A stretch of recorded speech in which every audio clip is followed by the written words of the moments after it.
കേരളത്തിന്റെ വാണിജ്യ തലസ്ഥാനമായ കൊച്ചി നഗരത്തിന്റെ മുകളിലൂടെ മെട്രോ കുതിച്ചു പാഞ്ഞു തുടങ്ങിയിട്ട് 4 വർഷങ്ങൾ പൂർത്തിയാവുകയാണ്.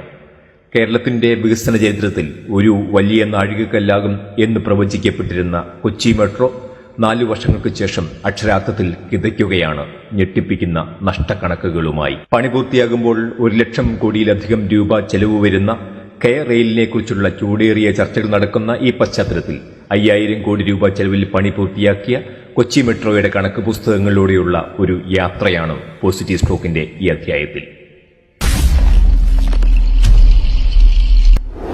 എടുത്തു പറയത്തക്ക സമരങ്ങളോ പ്രതിഷേധങ്ങളോ ഒന്നുമില്ലാതെ ഊഷ്മളമായ വരവേൽപ്പ് ലഭിച്ച കൊച്ചി മെട്രോ 4 വർഷങ്ങൾ പൂർത്തിയായപ്പോൾ ഓടുന്നത് 1902 കോടി രൂപയുടെ നഷ്ടത്തിൽ. കഴിഞ്ഞ സാമ്പത്തിക വർഷത്തിൽ മെട്രോയ്ക്ക് ഒരു ദിവസത്തെ നഷ്ടം ഏകദേശം 1 കോടി രൂപയായിരുന്നു.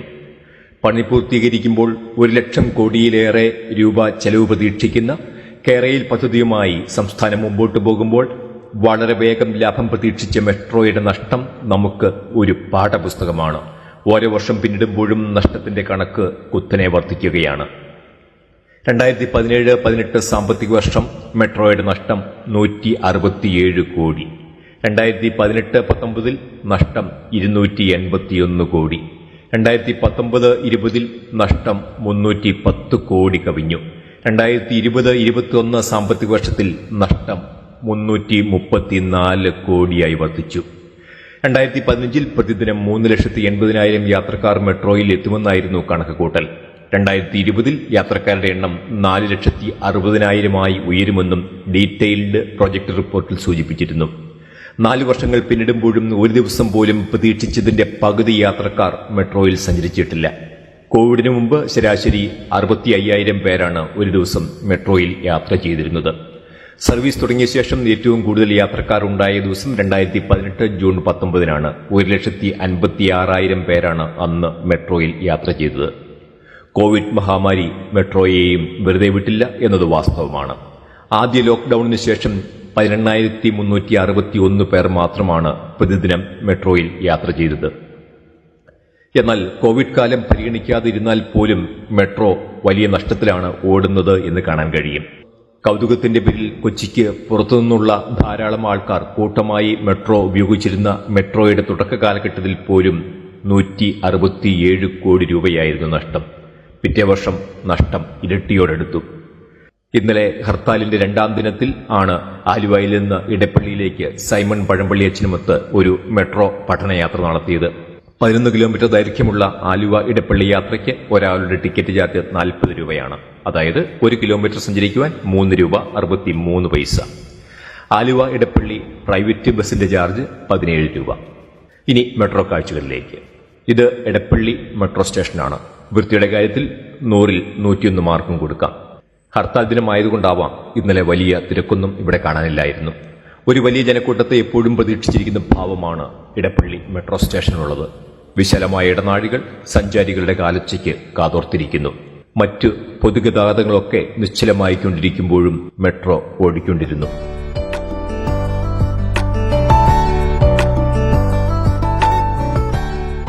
ഇനി നഷ്ടത്തിന്റെ കാരണങ്ങളിലേക്ക്. യാഥാർത്ഥ്യവുമായി ബന്ധമില്ലാത്ത കള്ളക്കണക്കുകൾ കാണിച്ച് പദ്ധതിക്ക് അനുമതി നേടിയെടുത്തതാണ് മെട്രോയുടെ നഷ്ടത്തിന്റെ കാരണമെന്ന് സാമ്പത്തിക നിരീക്ഷകർ പറയുന്നു.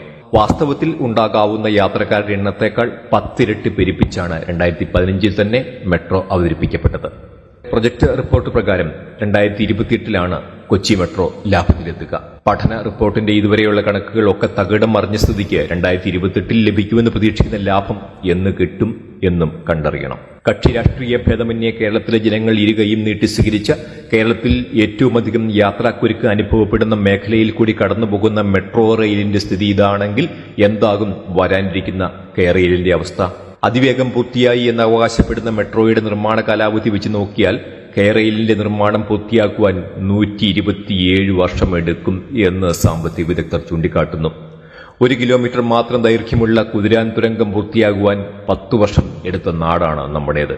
കെയർ റെയിൽ വാഗ്ദാനം ചെയ്യുന്ന തൊഴിലുകളുടെ എണ്ണം നോക്കിയാൽ ഒരു തൊഴിൽ സൃഷ്ടിക്കുവാൻ വരുന്ന ചെലവ് 1300 ലക്ഷം രൂപയാണ്. 1960കളിൽ ജപ്പാൻ ഉപേക്ഷിച്ച സാങ്കേതിക വിദ്യയാണ് കെയറെയിലിൽ ഉപയോഗിക്കപ്പെടുക എന്നും പറയപ്പെടുന്നു. ഇനി കെയറെയിൽ ലാഭത്തിൽ ഓടിക്കാൻ മാത്രം ജനം ഭാവിയിൽ കേരളത്തിൽ ബാക്കിയാകുമോ എന്ന സംശയവും ഇവിടെ പ്രസക്തം. കേരളത്തിൽ നിന്ന് രക്ഷപ്പെടുവാൻ ശ്രമിക്കുന്ന ഒരു പുതുതലമുറയാണ് ഇന്ന് നമുക്ക് മുമ്പിൽ. കഴിഞ്ഞ വർഷം 463 കോടി രൂപയ്ക്ക് വാങ്ങിയ മദ്യം 3538 കോടി രൂപയ്ക്ക് വിറ്റിട്ടും കേരളത്തിലെ ബിവറേജ് കോർപ്പറേഷൻ KSRTCയോടൊപ്പം നഷ്ടപ്പട്ടികയിൽ 3-ാമതാണ്. കെയറെയിൽവേയെക്കുറിച്ചുള്ള ബോധവൽക്കരണ പരിപാടികൾ നടക്കുന്ന ഈ ദിവസങ്ങളിൽ മലയാളികൾക്ക് ഒരു ഗൃഹപാഠകമാകട്ടെ കൊച്ചി മെട്രോയുടെ ഈ വഴിക്കണക്കുകൾ.